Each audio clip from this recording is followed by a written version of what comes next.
Let us pray.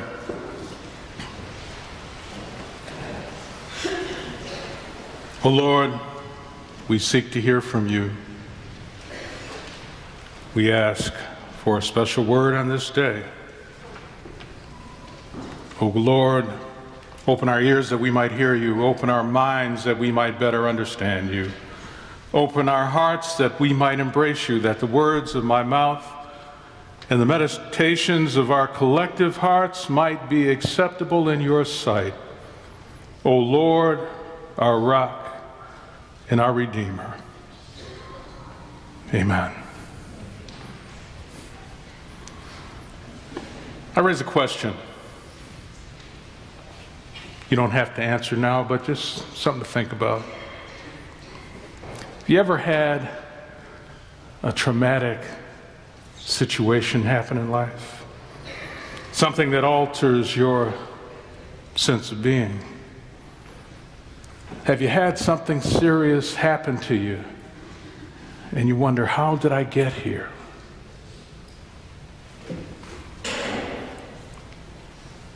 Imagine the friends of Jesus, his disciples, those who had been with him for his 3 years of ministry. They had been witnesses to the trauma of the crucifixion,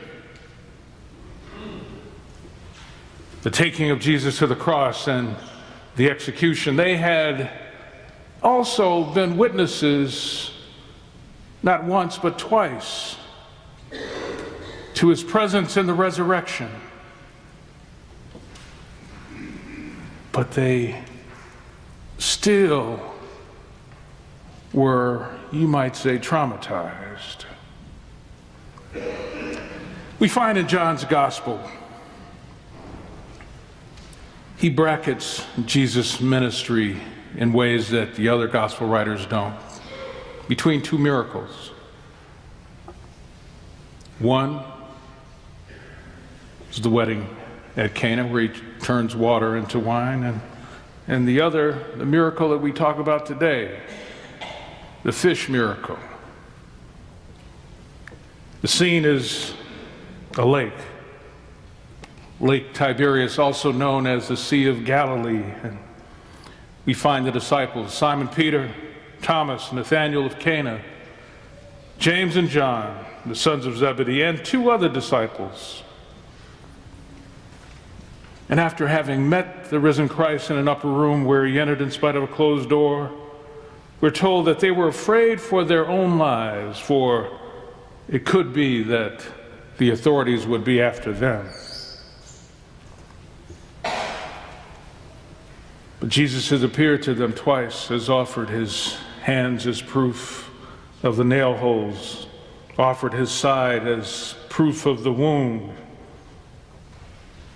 They had confirmation. And what do? They go back to a place of comfort. They go back to business as usual before Jesus.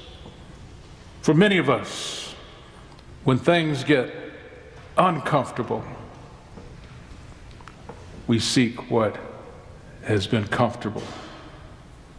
For some of us, like the disciples, we go fishing. At one of my mentors, who many times you look around, where is he? Pastor's out fishing. There are some of us who golf. Something serious happens. Well, where's so-and-so? Oh, well, let's see, what golf course is open today? There's some of us that go shopping. Some go to food, you know, that food they call comfort food, the food that brings back memories of pleasant times. For some, it's ice cream. For some, it's macaroni and cheese. They go back to comfort food. They go back to business as usual. And for some of us, going back means we go back to the same old, Means even after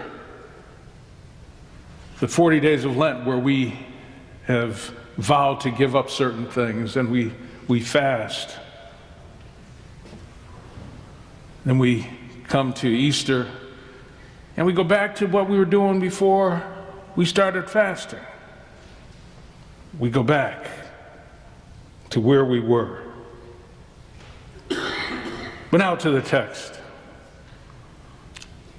Some of you may know the name Peter Marshall. It was the Reverend Dr. Peter Marshall, the former chaplain for the United States Senate. And after he passed away, his wife put together some of his sermons, and one of them was published in a book called The First Easter. And in it, he alludes to some of the humor in the text. Now, I know many of you, when I talk about, part of the Bible being funny, I'll get funny looks. But if you look, the disciples are out fishing on this lake, and they fished all night, not caught anything. And then they hear this voice saying, "Children, have you got any fish?" Their response, "No." "Throw the net on the right side of the boat." Now, I didn't know that there was a left or right side.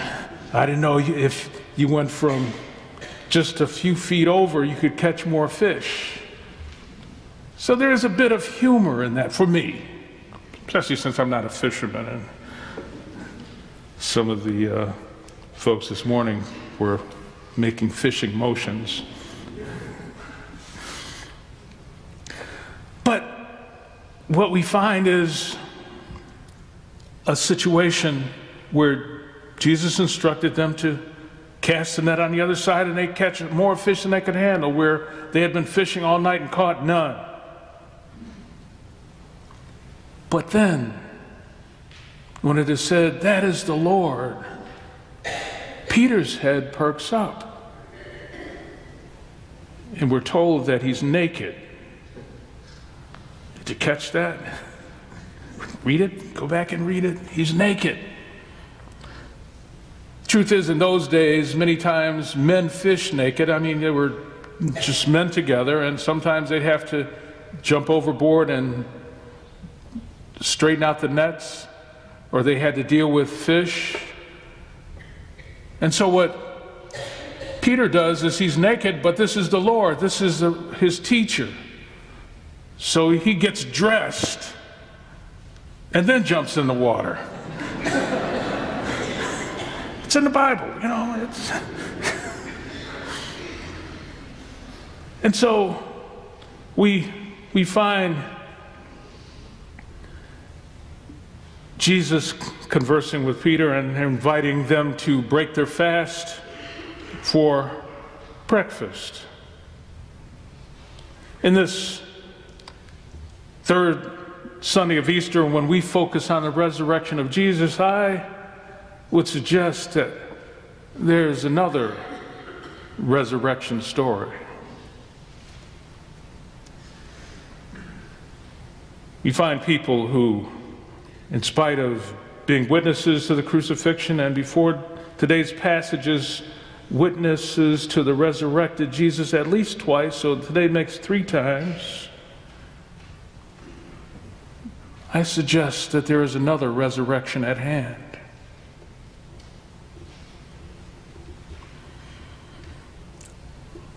I'll tell you a story about my paternal grandfather, the Reverend James W. Hargrave, who was for a number of years the associate pastor of the historic First Shiloh Baptist Church in Buffalo, New York, church that birthed me and raised me up. And he reached a point in his life in the 60s where he said, literally, "I'm going fishing." sold his house in Buffalo and moved to Powhatan County, Virginia, outside of Richmond. His intent was to retire and relax. And the next thing we hear is that he's been called to serve not one, not two, but 3 rural churches. What kind of retirement is that?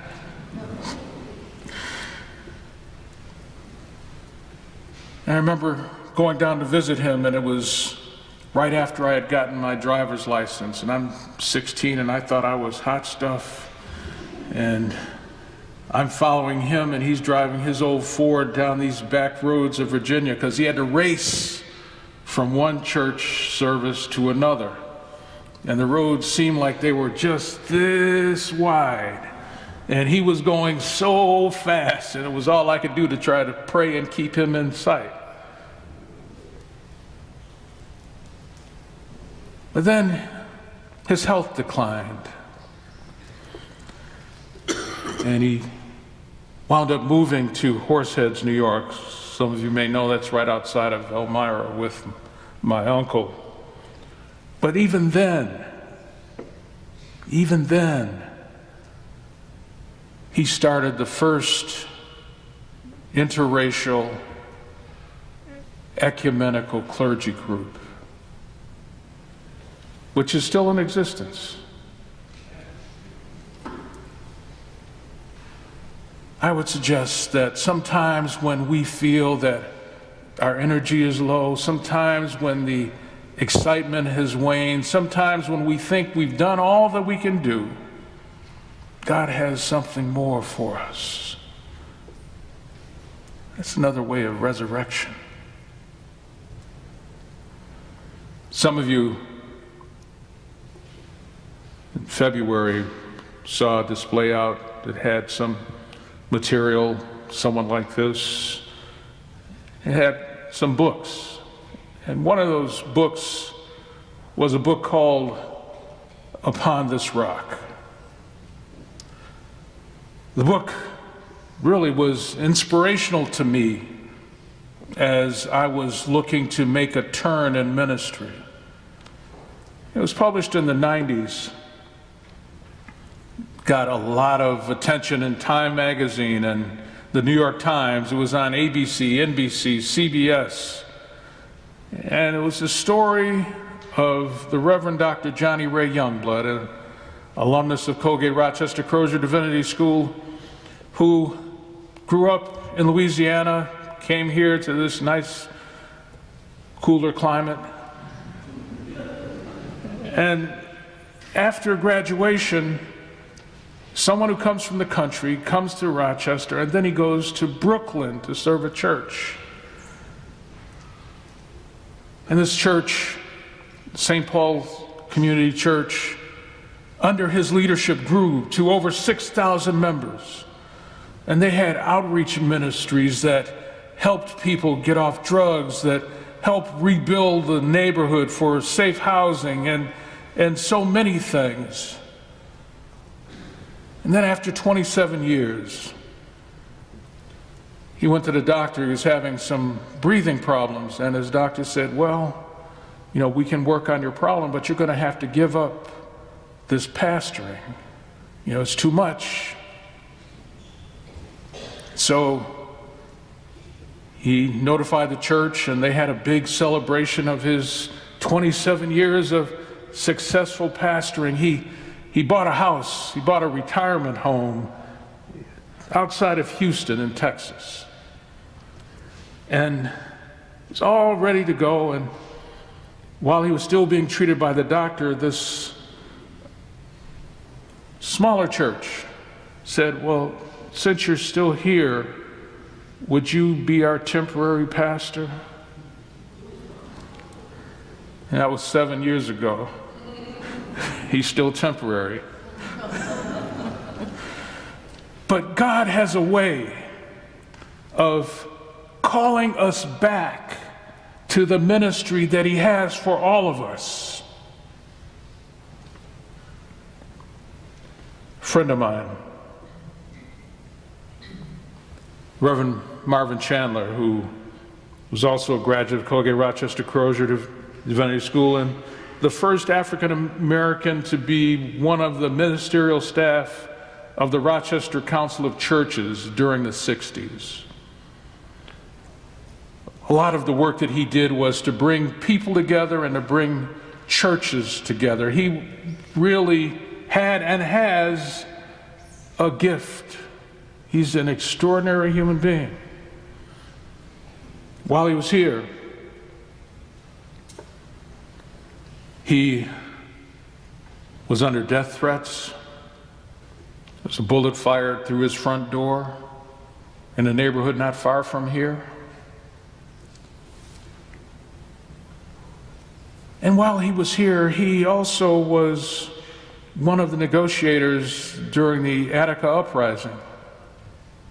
He was behind those prison walls, hoping to bring peace between the inmates and the administration.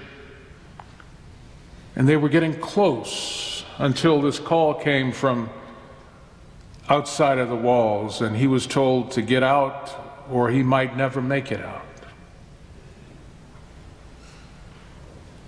And after he and his colleagues left, well, the story is that the inmates were killed, some of the hostages were killed, and there's a movie that's been made talking about that. But Reverend Chandler decided that he would go to another location. He was called to be the executive minister of the San Francisco Council of Churches, where he went and he did what he does. He brings people together. And while he was out there, the Reverend Howard Thurman invited him to be his successor at the Church of Fellowship of All Peoples. You know, that special church, that church that was started as the first intentionally interracial, multi-faith church in the 30s. And he served there until it was time to retire. So he and his wife decide, you know, because they're in California and most of their family and extended family was in Indianapolis where they were born, to move back to Indianapolis. He's going to retire and take it easy. I was in Indianapolis for a meeting, and so I gave him a call, and he said, "I'll pick you up and we'll go to lunch." And I dropped you off at the airport afterwards. So we went to lunch, and I know there are a few around here who know Reverend Thurman, Reverend Chandler. And he can talk, and some folks say that I can talk. So we had lunch for 3 hours, and he takes me out. He takes me out. We weren't eating all that time, we were talking. But he takes me out to his pickup, and he's got in the back of his pickup this huge keyboard. For you see, his ministry has shifted. He's always been, in addition to being a pastor, he's been a church musician and choir director and a jazz musician. And so now his retirement in Indianapolis is he's invited to be a guest director in a number of choirs, to do special days of choirs and community choirs, and some churches invite him in on a regular basis to play jazz. My friends, God has a way of calling us back to the ministry that God has for us. That may change over time, but God has a way. For each of us, we are called to be ministers. Augustine, some traditions he's known as Saint Augustine, that leader of the early church who was from North Africa, said that with good reason is there solid hope for me in Jesus, because God will heal me of all my infirmities through him who sits at your right hand and intercedes for us. That intercession is for our resurrections of faith. So we have to constantly be aware of what God is calling us to. And I'm a witness. It changes. But it's a way of calling us back just in the same manner that Jesus called his disciples at that Sea of Galilee and then called them back 3 years later. Amen.